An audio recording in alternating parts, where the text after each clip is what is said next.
విశాఖ కాల్పుల కేసులో కొత్త ట్విస్ట్. నిందితుడు మణికంఠకు మహారాణిపేట కానిస్టేబుల్ నాయుడు సుపారిచ్చినట్టు తెలుస్తోంది. బొగ్గు విషయంలో రాజేష్ కానిస్టేబుల్కు మధ్య తగాదాలు ఉన్నాయి. దీంతో రాజేష్పై కాల్పులు జరిపారు.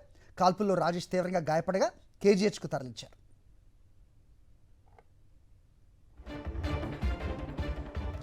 ఇదే అంశంపై అప్డేట్స్ మా కరెస్పాండెంట్ నరేష్ అందిస్తారు. నరేష్, చెప్పండి, కానిస్టేబులే సుపారీ ఇచ్చినట్టుగా తెలుస్తోంది. ఎక్కడిదా తుపాకీ, మణికంఠకు ఏంటి పూర్తి వివరాలు చెప్పండి. హరి, ప్రస్తుతం విశాఖపట్నంలో ఈ ఘటన సంచలనంగా మారింది. ఏకంగా ఒక పోలీస్ అధికారియే దొంగతో కలిసి హత్యకు పూనుకోవడం అనేది మరింత సంచలనంగా రేపుతుంది. ఈ ఘటన విశాఖపట్నంలోని వన్ టౌన్ పోలీస్ స్టేషన్ పరిధిలో చోటు చేసుకుంది. నిన్న అర్ధరాత్రి ఒక్కసారిగా వన్ టౌన్ పరిసర ప్రాంతాల్లో నాటు తుపాకీతోటి మణికంఠ అనే వ్యక్తి హల్చల్ చేశాడు. రాజేష్ అనే వ్యక్తిపై అత్యంత కిరాతకంగా నాటు తుపాకీతో కాల్పులు జరిపాడు. ఈ ఘటనలో రాజేష్ కి తీవ్ర గాయాలయ్యాయి.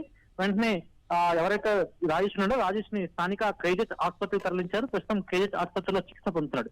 ఈ తరుణంలో రాజేష్ దగ్గర నుంచి కొంత సమాచారం సేకరించిన తర్వాత ఈ కేసులో అనూహ్యంగా మహారాణిపేట పోలీస్ స్టేషన్ సంబంధించి క్రైమ్ కానిస్టేబుల్ గా పనిచేస్తున్న వ్యక్తి పేరు బయటకు వచ్చింది. నాయుడు అనే కానిస్టేబుల్ ఈ హత్యకు సుపారిచ్చినట్టుగా తెలుస్తుంది. అయితే పూర్తిగా కూడా ఈ ఘటనకు సంబంధించి మణికంఠ అనే వ్యక్తికి నాయుడు సత్సంబంధంతో నాయుడుకి ఒక నాటు తుపాకీ ఇచ్చి ఆ నాటు తుపాకీతో రాజేష్ తో హతమార్చమని చెప్పాడు. అయితే పూర్తిగా ఈ ఘటన ఎందుకు చోటుస్తున్న కాలంలో వన్ టౌన్ పోలీసులు దర్యాప్తు చేయగా ఈ కేసులో మరొక విషయం బయటకు వచ్చింది. విశాఖ పోర్టుకు సంబంధించి పోర్టులో దొంగతనంగా కొంత బొగ్గును పక్కదారి పట్టిస్తున్నట్లు తెలుస్తుంది. ఈ తరుణంలోనే కానిస్టేబుల్ గా పనిచేస్తున్న నాయుడికి ఆ పోర్టు దొంగలకి మొత్తం పూర్తిగా కూడా ఒక లింకులు ఉన్నాయని, ఆ లింకుల తరుణంలోనే ఈ గొడవల మధ్య తగాదాల మధ్య నాయుడికి రాజేష్ కి కొంతకాలంగా పాత కక్షలున్న నేపథ్యంలో అతనిని హతమార్చాలనే ఉద్దేశంతో ఈ విధంగా సుపారీ ఇచ్చి నాటు తుపాకీ ఇచ్చి అతన్ని మణికంఠతో హతమార్చాలనే ఉద్దేశంతో పూర్తిగా ఈ ఘటన చోటు చేస్తున్నట్లుగా పోలీసులు దర్యాప్తు చేస్తున్నారు. ఇంకా ప్రస్తుతం అయితే నాయుడు కోసం, అదేవిధంగా ఈ కేసులో ఇంకొక నిందితుడు మణికంఠ కోసం కూడా గాలింపు చర్యలు చేపట్టారు. అయితే రాజేష్ పరిస్థితి కొంతవరకు విలకగా ఉందని, అతనికి కేజీహెచ్ వైద్యం అందిస్తున్నారని పోలీసులు చెబుతున్న పరిస్థితి కనిపిస్తుంది. ఏదేమైనా సరే విశాఖపట్నంలో ప్రశాంత విశాఖ నగరంలో